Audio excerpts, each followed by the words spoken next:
Welcome, everybody. I'm very pleased to introduce our special guest. Alsarah is a singer-songwriter, bandleader, and somewhat reluctant ethnomusicologist. Born in Khartoum, Sudan, she relocated to Yemen with her family before abruptly moving to the USA. She is a self-proclaimed practitioner of East African retro pop music. Working on various projects, Alsarah has toured both nationally and internationally to much critical and popular acclaim. Alsarah, thank you so much for joining our Afikra Conversations. Thank you so much for having me. This is a real treat for me. I'm really excited to have you on. As we do with most of our guests, I'd like to start a little bit biographically. As I mentioned in the intro, you were born in Khartoum, you moved to Yemen, and later moved to the US. What is your earliest memory enjoying music? In what? Enjoying music. Do you remember? My earliest memory enjoying music.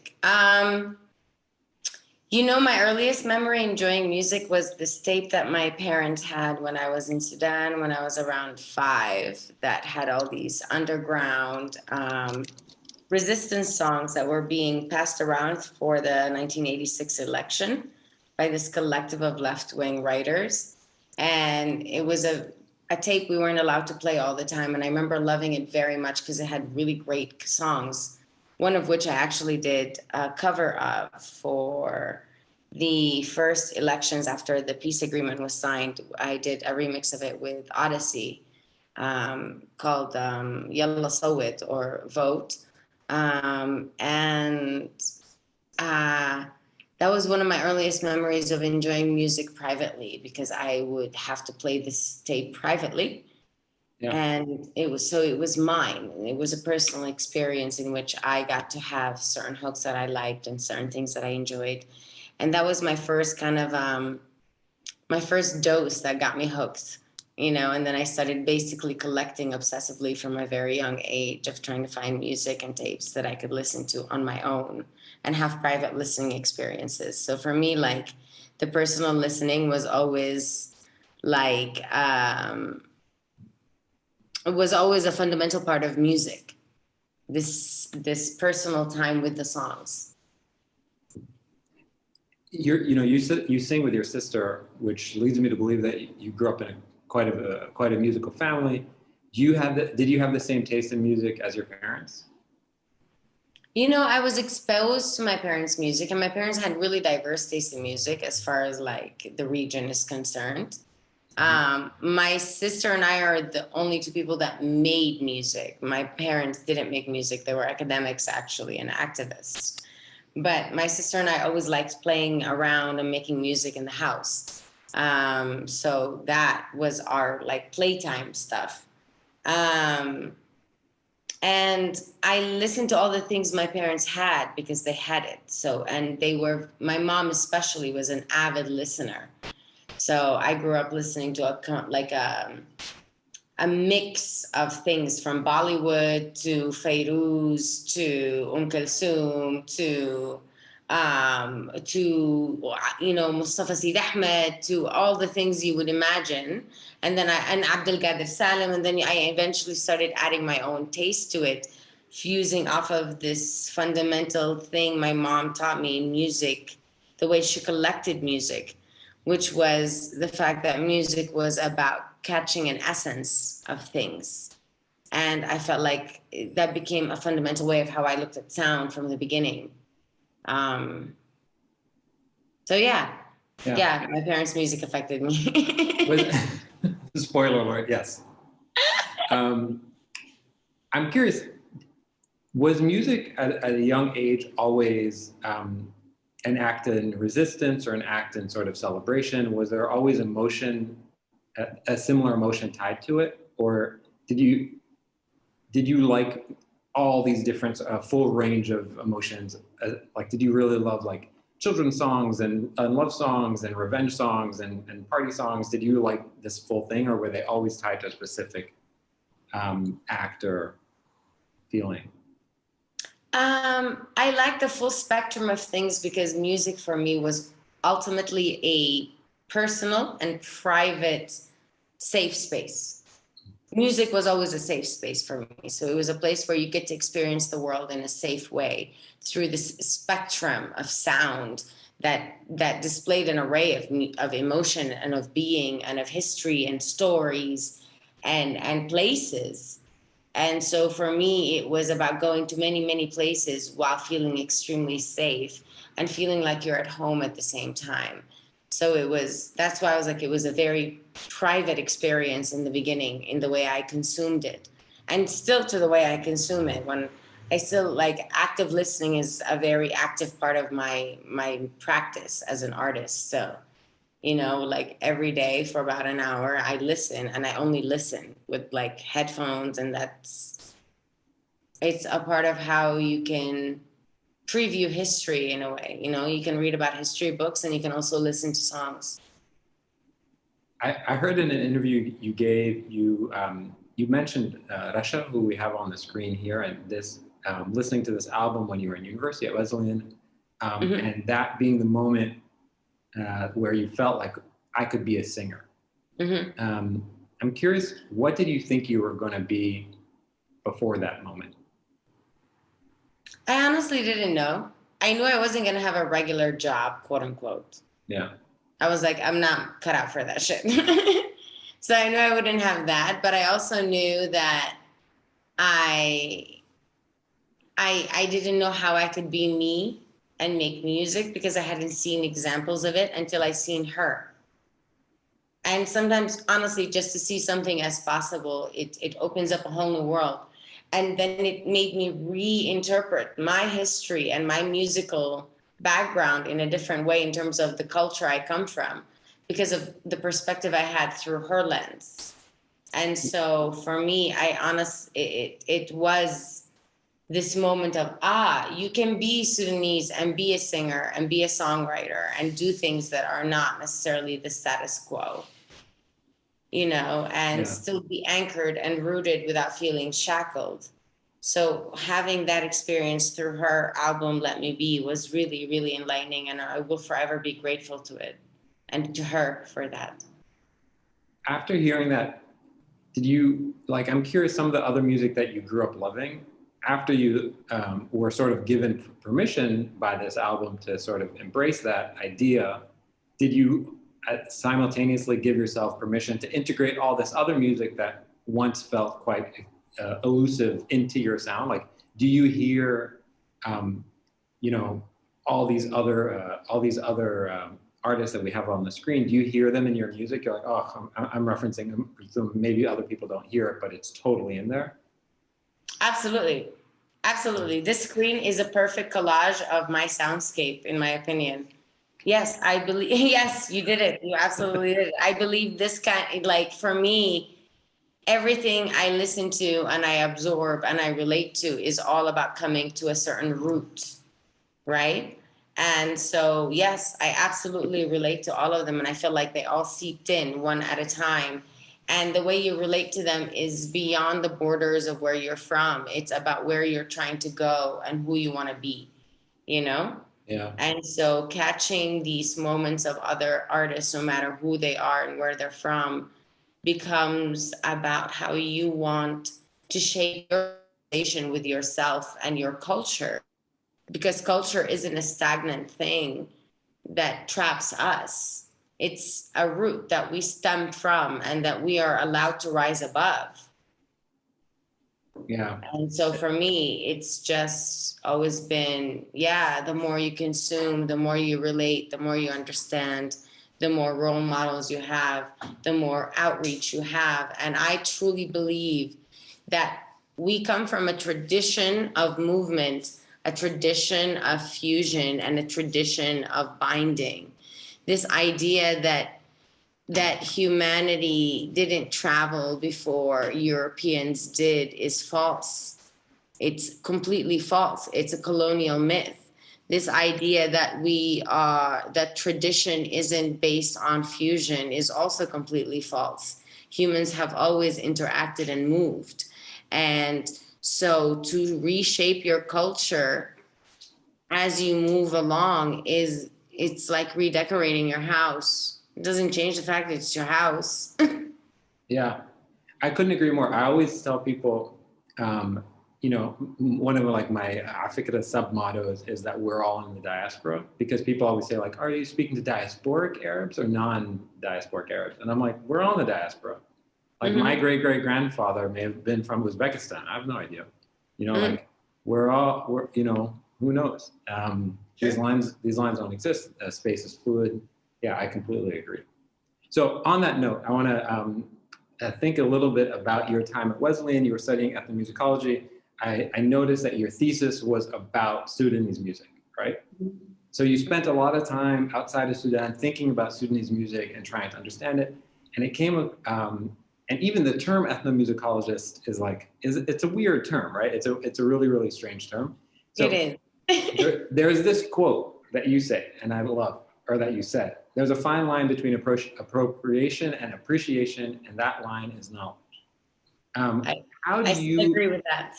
For sure. Smart woman who said that. Very, very smart woman. So I'm really, really curious about how you tend to sort of toe that line as you explore music that, you know, you feel like you're exploring for the first time, you know, that you're entering into for the first time. Well, I try to find a line of commonality, first of all. And I do that by trying to understand the music through a multidimensional lens. So I look into a time, like the time of the music, from a historical perspective, a political perspective, and then honestly also an environmental perspective, where places are. If you're in a famine versus you're in a feast, it really differentiates what you're able to produce and why. So I look at all those things, as I also look at how I relate to these things from my standing point. You know, where am I from this space? Am I in a space of privilege? Am I a place where I can become an appropriator? Because, you know, you can, and no matter who you are, it depends on where you are in relationship to that conversation. Because the West is not the center always, you know? For sure. So it becomes one of those things where you want to look at all the different dimensions of something. And for me, I always become most attracted to things where I see a line of conversation between our histories, a line and an echo of conversation through the soundscapes, through the way we relate to making sound. And that is something that gets, I don't know how to explain it beyond it gets felt in a way. It's like a sound smell. It's a sound smell. I would buy that candle, that scented candle. Yeah, you can sense it when you're there. You know, you smell it and see it in a way, or smell it and hear it. It's hard to explain. Yeah. Okay, I want to move into some of your discography and some of the music that you're putting out now. Before we get into this, I'm always curious to speak to musicians and ask them about when they write songs, are you imagining performing those songs? Do you think of yourself as a performer first or sort of a songwriter first? When I'm writing songs, I imagine myself living songs. Songs to me are like sonic pictures, you know, or sonic short videos, 3-minute videos of moments, of feelings, of an atmosphere, of a vibe, of a moment in a conversation. So I don't necessarily imagine performing them. I imagine living them. And after I record them, then I imagine what I'm supposed to do when I perform them. And then some songs are born being performed. You know, songs have different ways of coming to be. You know, none are really the same. So, but for me, it's never really about seeing them performed. Because like I said, for me, the way I write songs and the way I write music, it's about almost like making a memoir of various moments and chapters of my life. So there is no one point or one sound that is a culmination of everything. Everything at the end of when I die is a culmination of everything. Are you starting out, typically when the songs that you've written, are you sort of, you know, you're describing this idea of painting a picture, and essentially pictures tell stories. So are you really starting with the lyric in your head? Or is it a riff in your sort of head that you can't get out of, and then you're ascribing, you're like, what is this sound scent I'm creating, the sound smell that I'm creating? And You then you know, ascribe lyrics to it? How's it work? it depends on the song, but sometimes it's having a feeling that I'm trying to cement into sound, or have, you know, usually it stems from a vibe or a feeling that I'm trying to stem into sound, or a sound that I'm then trying to translate into a feeling. But the lyrics are always at the very end of that. For me, there's such such a textured nature to sound that the lyrics at the end become like the ribboning on the top, really a framing. That's awesome. Okay, I want to play a little bit of Habibi Taal. The reason why I ask you the performance question is because I love songs that are clearly recorded with a live band.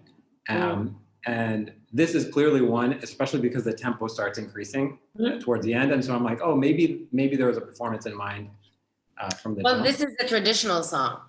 Oh, is that a traditional song? I didn't know that. Habibi Taal is a traditional song, and it's a Sudanese traditional song that's played at weddings and during the bridal dance. Oh. And so it is an upbeat, already performance, social-oriented dance. Okay, let's play a little bit of it, just so people who don't know. And this is our rearrangement of it. And this was put out in 2014. Mm-hmm. And the video was shot in Cairo during my first show out there. Except for this part. This part is in Brooklyn. Out of Brooklyn. Ya Habibi. Can you hear it? Habibi تعال تعال نتلم مدام الريد اختلط الدم مدام الريد اختلط الدم أنا ذنبي إيش هي لوني هم يا حبيبي حبيبي المانجا والتفاح حبيبي عسل والناس مساح حبيبي المانجا والتفاح حبيبي عسل والناس مساح حبيبي عسل. I gotta stop it because there's so much good music to get through. I want to ask you a question that before we move on to the second album. That bass line, is that part of the sort of traditional song? Is that part of your the reimagining of this song? That bass line is part of the reimagining of this song, and it was actually who the person who came up with it is our former oud player Haig Manukian, may he rest in peace. He was playing it on the oud at first, boom, bum, bum, bum, bum, bum, bum. And the song traditionally is played with percussion, vocals, and claps only. Yeah. So it was definitely our revamp. It's such a beautiful bass line. It's so good. Okay, so I've heard you speak about Manara as this, you know, the former album Silt as sort of a collection of songs, whereas Manara is really an album. Mm-hmm. What are you trying to say in this album? For me, Manara was written and conceived and recorded during a time when the first wave of this whole idea of a refugee crisis in Europe was taking place as we're touring Europe, as most of us in the band being refugees or former immigrants of some kind. And so it was really a direct conversation with the space we were in about this concept of movement and this concept of having home as a state of mind, home as a thing you take with you, and creating a soundtrack that waves with that and weaves with that and kind of carries through an ocean of movement with that. So Manara was created like that, and it's made to be listened to as one continuous album, actually. That's so cool. Let's hear one of these tunes. Do you have a preference between the two? What's the two? Al Sunil or Ya Watan? Yeah. Well, yeah, Watan is an original one, and I feel like it's the soul of the album. Arut Neil is an incredible one, but it's based off of a traditional track. All right, there you go. Okay, let's listen to Yawatan. All right. This video was directed and made by Maryam Watan, and EP is distributed the editor is also Maryam Watan. Sorry. Can you hear? Yeah. العشرة ماتت في حوش الأهل وحيدة ما يدرى بها الزمن الشجر جف لما اتهلك الجذع اتشقق واتكسر وين يا وطن وين يا زمن طبا من سنين تتمطى وتفلك في جبينك بالألم وين يا So وطن وين يا when you hear that, like this sort of soundscape, sound smell thing really resonates, right? Particularly with some of the production, your approach to production. Can you walk through a little bit how you guys do production for stuff like this? Well, we arrange the instrumentation together as a band. I write the melodies and the lyrics, and we arrange everything together as a band. And then I am the producer ultimately for the tracks. So we end up having everyone put out their lines together, and then I will pick the favorite parts, and we weave them together into the track. Yeah. So that's basically it. But mostly we take these little creative sabbaticals where I kind of bring in melodies and concepts. We jam out together over them and evolve over them. It's been like, for Manara, for example, Manara was created in Morocco in a town called Alsarah. We spent about 10 days living together, cooking together, jamming all day, all from morning to night.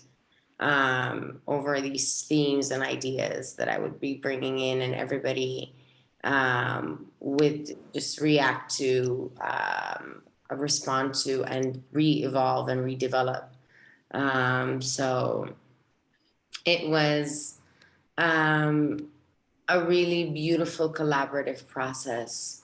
As a band, I really love band work. I am not someone who believes in working alone. I really enjoy and believe in the energy and the sounds of the people that are there intentionally. I want to be there intentionally as someone who picked them.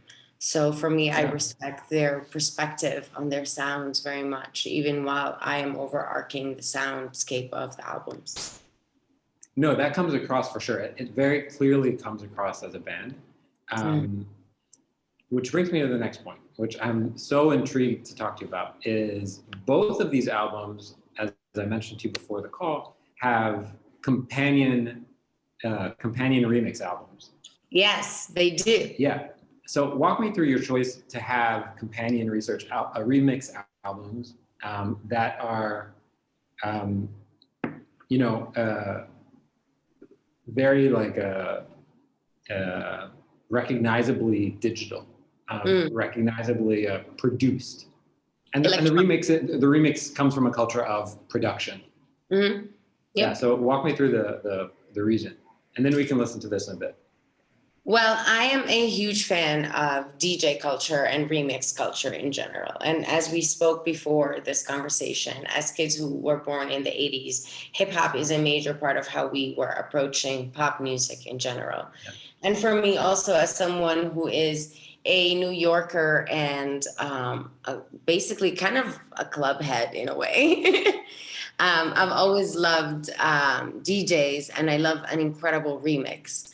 And I love the space remixes give for reinterpretations and rebirths of songs and meanings of them and the new places they can go. And I think it's really unfortunate that we live in a world where music is separated into different boxes when it's really a full circle with everyone being inside of it. And so if you make soundscape that's more analog, no one wants to put it in a club place. How do you play it in this? So for me, I was always intentional about making remix albums because I felt like these sounds that were analog were still a part of the modern day life.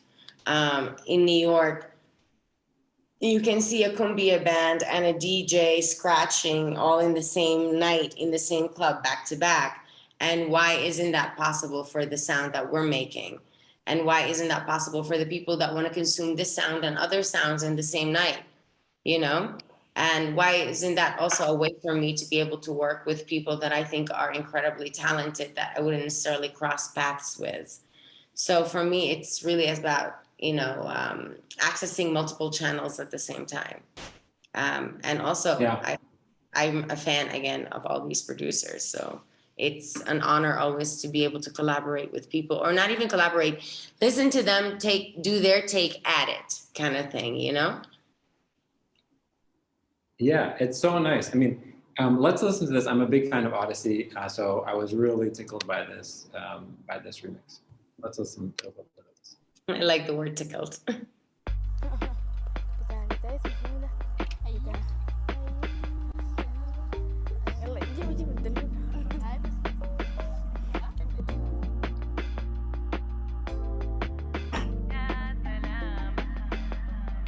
Trying to turn this up. It's not letting me. Can you hear it? Mhm. Let me see. I can't turn it up, guys. Sorry.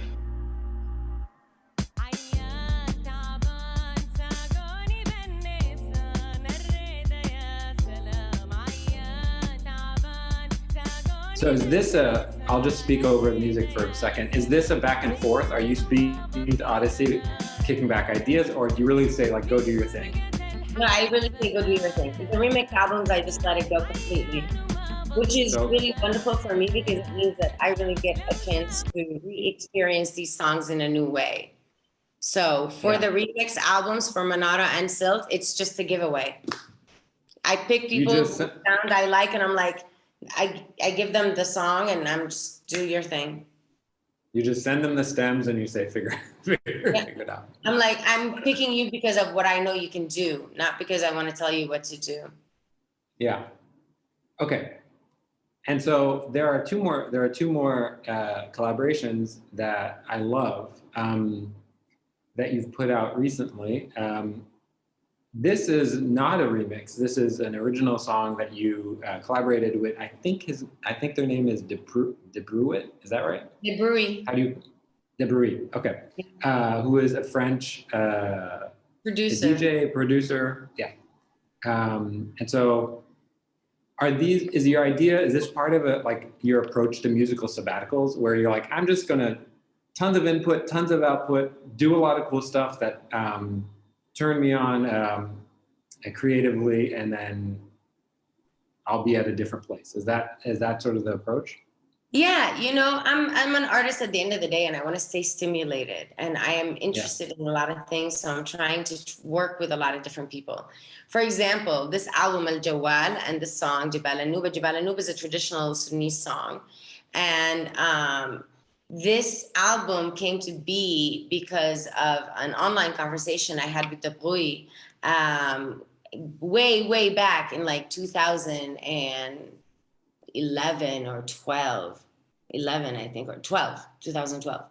And I hit him up. I just finished recording the first EP for the Nubatones, and we were like trudging towards our first album, which took, by the way, 4 years to make, Silt. And we released it only a year after I released my album with Débruit. Débruit and I sent him a message. I was a fan of his work and production work because I still, like I said, I loved electronic sounds in a specific way, especially people that really excelled at reworking and resampling sounds. And he did that. So I hit him up online, actually. When it was very serendipitous, he was online at the same time. And I sent him a couple of tracks of mine that hadn't been out yet. And I was like, hey, I would love to, do a track together. I think we could do something really interesting. And he wanted to do a whole album. So I flew to Belgium, and we rented a house, and we wrote and recorded the album in the house in a period of 10 days. So cool. Let's listen to a little bit of this. This is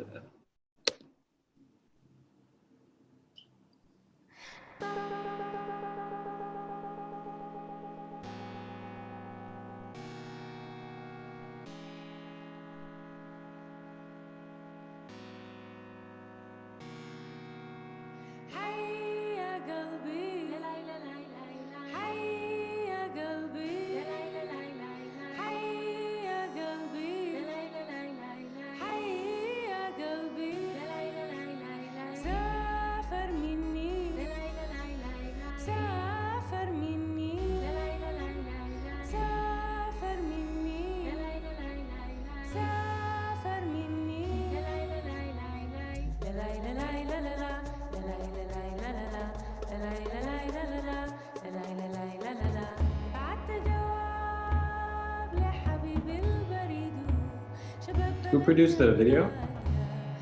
Rainbow Monkey is a New Zealand-based animation artist that Débruit works with very much. Débruit was very much leading on this particular section.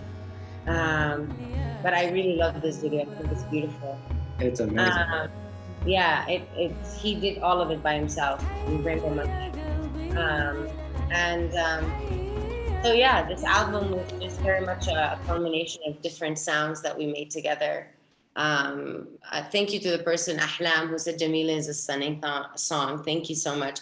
I'd actually written that before I arrived at the residency or our little creative sabbatical, and then we incorporated it in there. Yeah, along with another song called Lulia, which I hardly ever perform anymore. I love that song. Habibi Lulia Lulia. So cool. All right. I want to talk, you describe your music as being East African retro pop. Do you, like, pop music is short for popular, right? So the idea is for there to be like, pop music in general, it's a, sort of a dynamic term. But for you, are you like wanting to make songs that you would want to listen to in the club? That you'd want to listen to on the radio? Do you want to sing along with? Is it reminiscent of, I don't know, none of the people I had on my screen were sort of, electronic music. What are your sort of your electronic music people that you grew up listening to? Okay, so let's address the first part. Yeah, let's go to the first question. Pop, yeah, I was like, the first part of this is what pop is, right? Yeah. Pop, like you said, just means popular. So popular is a subjective concept. It's based on time period, it's based on region, it's based on location, and even within genres, what is popular within that. So pop is a subjective concept that has multiple meanings. For me, I've always been someone who has grown up in multiple worlds. And this idea of centering the West as the anchor of pop never really settled right with me because I knew too many people that listened to other things that wouldn't be considered that. So for me, this idea of funneling all concepts of pop through a Western lens is really ultimately an extension of colonization. And the fact that we haven't gotten over that in any way, and in the music industry especially, it's still this idea of withdrawing raw resources from the global South and exporting them as an exotic good to be looked at, and so to be judged based on its quote unquote authenticity factor and its quote unquote purity and non-mixedness, when there's no such thing. From the beginning of time, there's no such thing. And so for me, I consider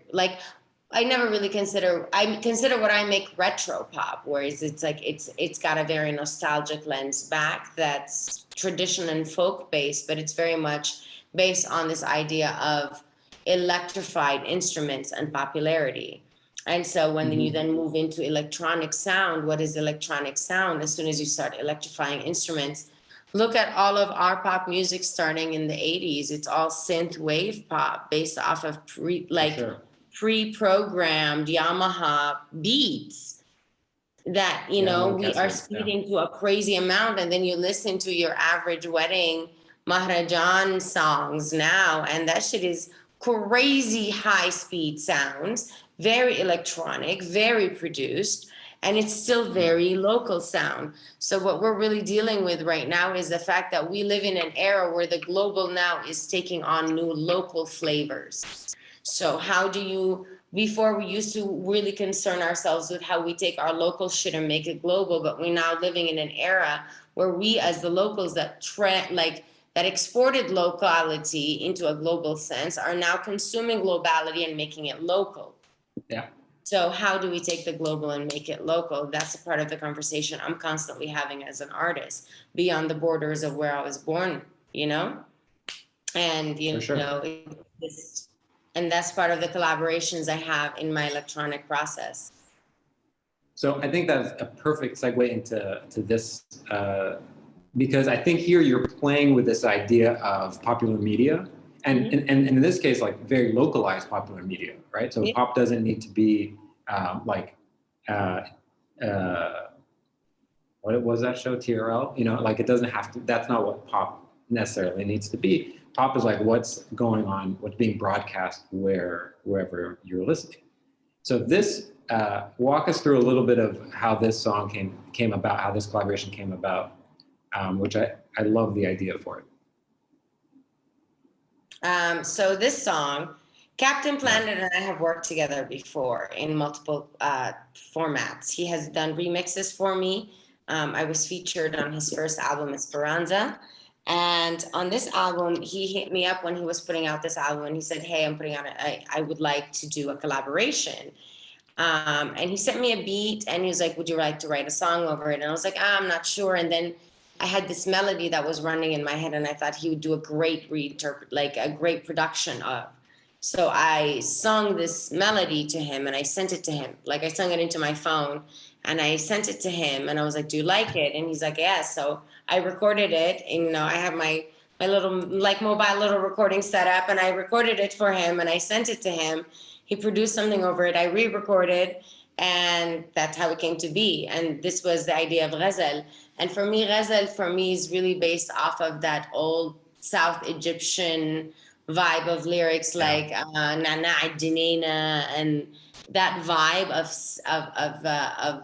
Ghazal's folk songs, and also leading to that Persian vibe of it. And then with the video, we really wanted to be inspired from that synth wave pop wave sound from the 80s, you know, in Egypt and the Middle East in general. Let's watch a second of it, then we're going to go to the quick Q&A. But this is a brilliant video.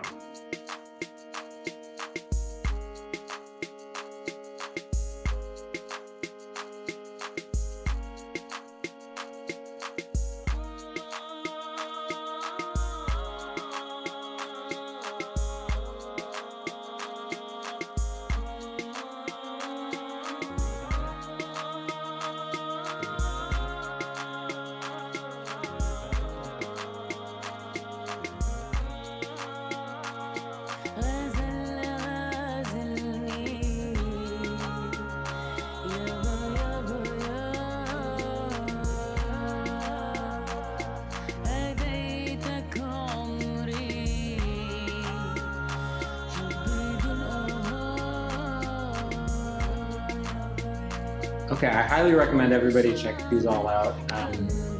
They're fantastic, but we don't have enough time to go through them.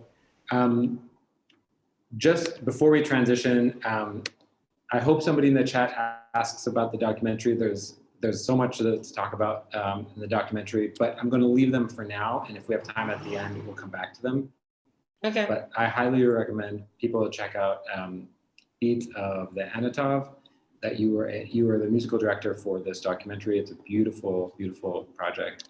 Hopefully somebody in the chat asks about this. But having said that, let's jump into the quick Q&A. Okay, so what are you reading or watching right now? Ooh, okay. Reading, watching, listening. Okay, I'm reading. I just started reading A New Silk Roads, what is it called? A New Silk Roads. The New Asia and the Remaking of the World Order.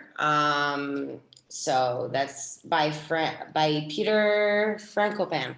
I had to read his name again because his name is so weird to me. There's some of these white names that are really hard for me. Frankopan. Anyways, Peter Frankopan. Sorry. Anyway, so I just started reading that. I also just finished reading this book that's coming out March 2nd called Home is Not a Country by a Sudanese poet named Safia al-Hilu. It's a novel written as prose poetry. It's incredible, and I am actually releasing a song to go with the book. So I just finished reading that. And what else am I reading? I am reading The Miracle of Mina also right now, which is an old Nubian myth that was just republished in Nubian, English, and Arabic. So I've been reading that. Cool. I'm not watching That's anything. perfect. Okay. Who would you love to shadow for a day, past or present? Shadow, like in their life, like a day in the life of? Yeah, like spend a day with them. Oh my God, there's so many weirdos out there that you want to spend a day with, you know? Um,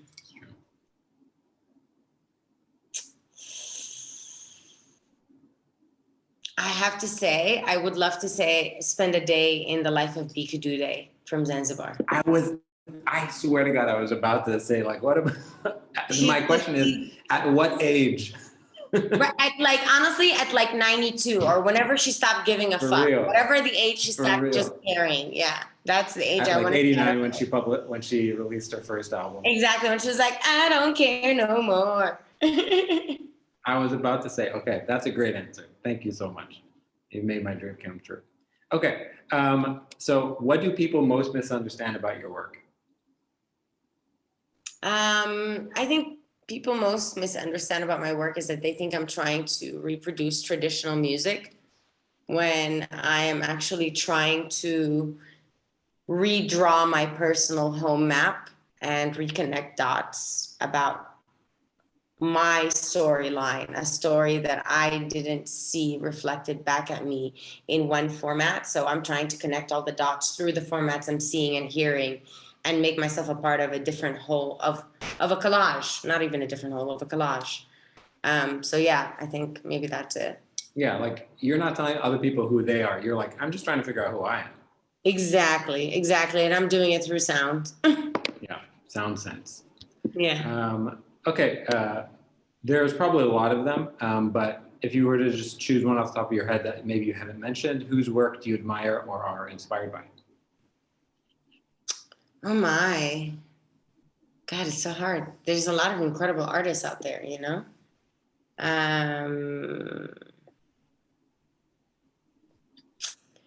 I'm really inspired by the poetry of Hafiz. I'm really inspired by the scatting capabilities of Kulthum. I'm really inspired by the innovative nature of writing of Dina Al-Wadidi in her last album, Slumber. I'm really inspired by I'm really inspired by so many, like my mentor, Toshi Regan, and her capacity to write for a future. You know, some people have this ear to the source where they can write for something that's about to come, and those artists are rare. They're like prophets. And then I'm inspired also by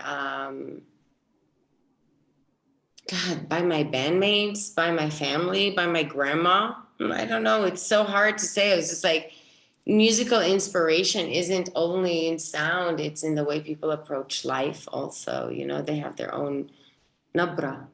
كل زول عنده نبرة. Okay, we have 5 questions. So if I can ask everyone to be quite quick, Samar, you're up first. Hello. Sorry, excuse me.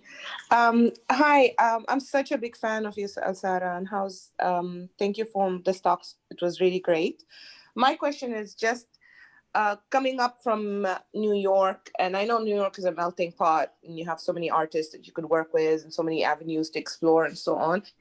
But what did you find to be the hardest about working in the Western music industry, especially like singing in Arabic and trying to crack that scene? And what surprised you and what disappointed you, and how did it shape you as an artist? Well, the hardest part was trying to basically sing in a language that's not the language of the space you're in terms of doing that. But also for me, it was about the colonial gaze of the music industry towards making the kind of music I wanted to make. People wanted me to put on a traditional outfit and only do covers. If I was going to do some quote unquote Arabic thing, I needed to fit into a box that they understood. As soon as I wanted to explore an alternative sound and a message that was much more personal and ambiguous and gray in terms of its borders and outlines, it was really, there was a lot of pushback for it. And the music industry definitely didn't have room or understanding for that, especially when you won't wear the outfit of world. So combating exotification while at the same time being able to present your work without feeling like you need to be ashamed of your culture. Because sometimes when you're trying to not be exotified, you end up being pulling back and trying to be more quote unquote normal and assimilative. But if you don't want to be normal or assimilative, not normal, quote unquote, assimilative, because there is no normal. If you just don't want to assimilate into a status quo and still express who you are and where you want to be and how great that is and how not in the mainstream that is, it becomes a difficult conversation for people to swallow. And I'm grateful for the fact that I started this project in New York, honestly, because it's a city of hyphens.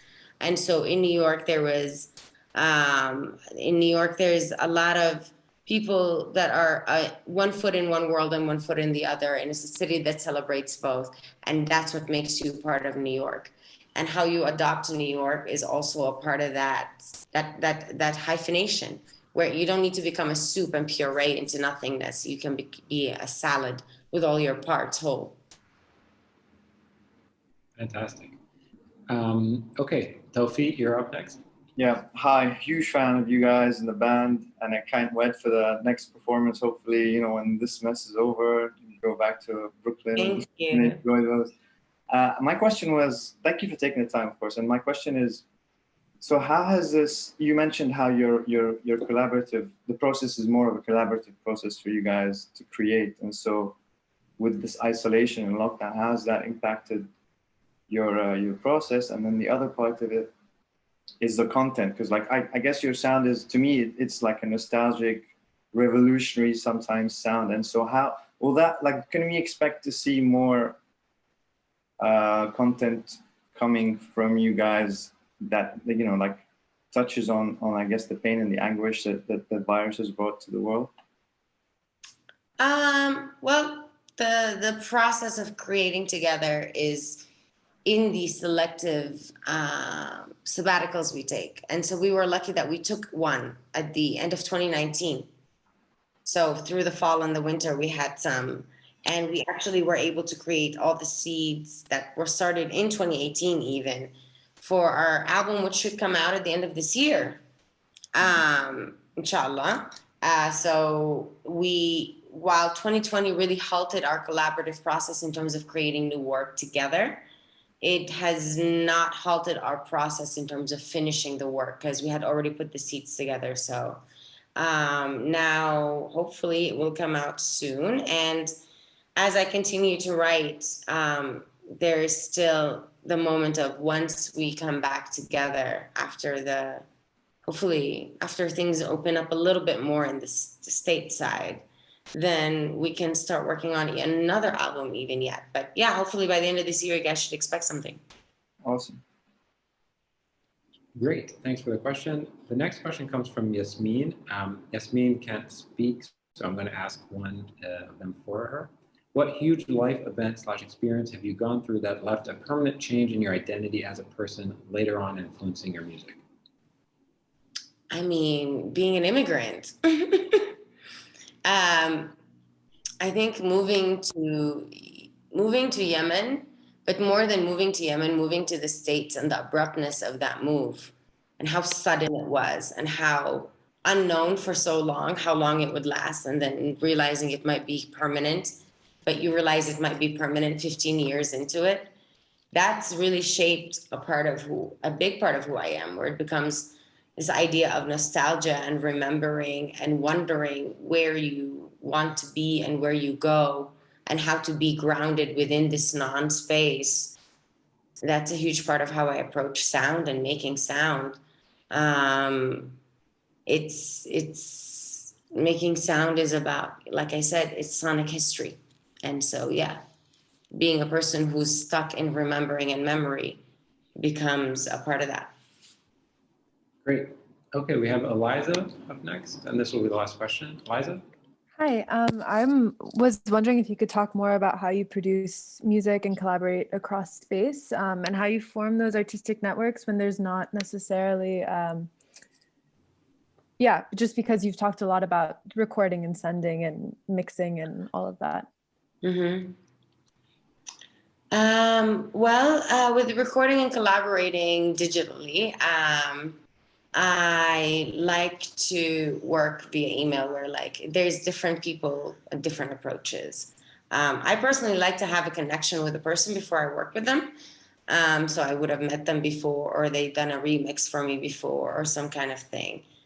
This is when I'm talking about like collaborating electronically, or even when I'm producing tracks, like a new single that's going to come out with this book for Safi Al-Hilu, like I mentioned earlier. I hired musicians in Cairo and worked with them that I'd known before. And I went to Cairo and recorded the track there and produced it there. So each track and each song really has its own story, depending on what we're trying to do. So for me, working with electronic producers and having the capacity to email things, social media, technology, not social media, has really helped a lot. Being technologically independent, also knowing how to record my own tracks, having my own equipment, having access to a really good sound engineer that can mix down stuff for me and master it for me remotely, that I already had 10 years plus of experience working with, mixing different things in person with, has allowed me to be able to continue to do this stuff remotely during the pandemic. So the pandemic was a test of the network had already established in the past. And thank God that has come through in a beautiful way. I feel really blessed in that. So it's just gone on remotely. And then I did take a trip to make some things happen, and that worked out as well. But I ended up sending things back to New York for having someone to mix it down. So, collaborating is really ultimately about the goal of making it happen. So whatever needs to happen to make it happen. And so that's really about understanding what it is you need, the other person needs, and what ultimately is needed to make it work. That's great. Thanks, Eliza. Our last question is one we'd like to end with, which is, who do you recommend that we speak to as our afikra community to broaden our horizons on an upcoming episode? I'm sorry, what? Who do you nominate basically for us to interview on another afikra Conversations? Ooh, who do I nominate? Oh my, that's a difficult one. There's so many incredible people here. Might I nominate Asia Medani to be on here next? Would it be in English or in Arabic? Wait, is this person going to speak in English or in Arabic? Because that also determines it. Well, there will be future conversations in Arabic as well. Well, in Arabic, I would nominate Asia Medani or Din Al-Wadidi, actually. Both would be wonderful, I think. Yeah. Alsarah, you remain awesome. On the screen are a bunch of ways that people can connect with you, so go find her music. If you're interested in hearing any of the things that we've played, they're all very, very available. I posted the link to give us feedback. It takes less than 60 seconds. It's one question: was this good? Let us know. If you want to support Afikra and keep these conversations going and growing, consider being one of our monthly supporters and show up to the rest of the events. We got another event on Thursday and Saturday, and then next Tuesday, next Thursday, next Saturday, rinse, repeat. Okay, Alsarah, thank you so much. This was such a pleasure. Thank you so much for having me, Mikey, and thank you for everyone for being there. Hello, Farah, I saw your comments. Nice to see you. Hello, hello, Yasmin. Hello, everybody. It was lovely to speak with everybody. Good night, good day. See you, everybody.